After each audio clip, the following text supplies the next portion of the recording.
আমরাও চাই যে অতি দ্রুত এই হত্যার বিচার হোক। আমরাও চাই যে সংস্কারগুলো যেগুলো খুব জরুরি দরকার সেগুলো অতি দ্রুত হোক। আজকে পত্রপত্রিকায় মিডিয়ায় বিভিন্নভাবে বিভিন্ন বিতর্কের কথা, মতদ্বৈততার কথা বলা হয় খুব বড় বড় করে।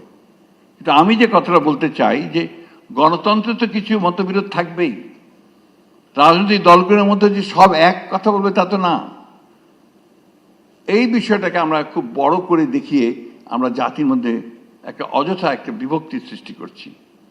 আমি মনে করি যে আমাদের কতগুলো বেসিক বিষয় ইতিমধ্যে আমরা কনসেনসাসে আসতে সক্ষম হয়েছি। আমরা আজকে দেখলাম পত্রিকায় খুব ভালো লেগেছে, 12টি বিষয়ে, মৌলিক বিষয়ে আমরা একমত হতে পড়েছি।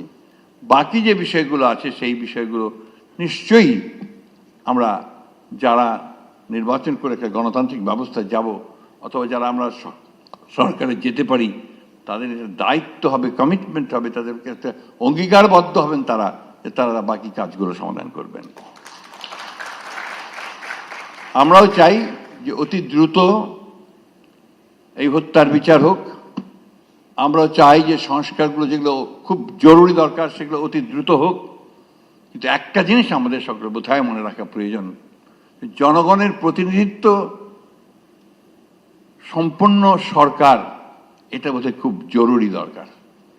কারণ ম্যান্ডেট নিয়ে কাজ করা আর ম্যান্ডেট ছাড়া কাজ করার মধ্যে অবশ্যই কিছু পার্থক্য আছে। আমরা আশা করি যে আমাদের সম্মানিত প্রধান উপদেষ্টা মহোদয়ের যে ইতিমধ্যেই জনগণের সামনে যে কমিটমেন্ট করেছেন সেই কমিটমেন্ট অনুযায়ী দেশে একটি অবাধ, সুষ্ঠু, সকলের কাছে গ্রহণযোগ্য একটা নির্বাচন হবে এবং সেই নির্বাচনের মধ্য দিয়ে জনগণের প্রতিনিধিত্বশীল একটি সরকার প্রতিষ্ঠিত হবে, পার্লামেন্ট প্রতিষ্ঠিত হবে। এর চেয়েও বড় একটি প্রশ্ন আছে। সেই প্রশ্নটি কি? সেই প্রশ্ন হচ্ছে যে আমাদেরকে প্রতিষ্ঠানগুলো তৈরি করতে হবে, নির্মাণ করতে হবে। আমাদের যে এত বেশি সমস্যা, এই সমস্যাগুলোর মূলে কিন্তু রয়েছে যে আমাদের সমস্ত প্রতিষ্ঠানগুলোকে এই আওয়ামী লীগ ফ্যাসিস্টরা ভেঙে দিয়ে গেছে। সেটাকে আপনার নির্মাণ করতে হবে, পুনরায় নির্মাণ করতে হবে। কাজটা খুব সহজ নয়, সময় লাগবে, কঠিন হবে, ধৈর্য ধরতে হবে। আমাদের এই জায়গায় আরেকটা সমস্যা আমরা নিজেরা তৈরি করেছি সম্ভবত, যে সহনশীলতার অনেক অভাব আমাদের মধ্যে আছে। এই জায়গাটাকে আমাদেরকে বেরিয়ে আসতে হবে, কিছুটা সহনশীল হতে হবে, ধৈর্য ধরতে হবে। নিশ্চয়ই আমরা এত কিছু পেরেছি, এটা পারবো না কেন?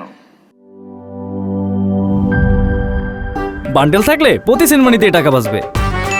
বিকাশ সেনমানি বান্ডেল কিনে জিতুন প্রতি লেনদেনে।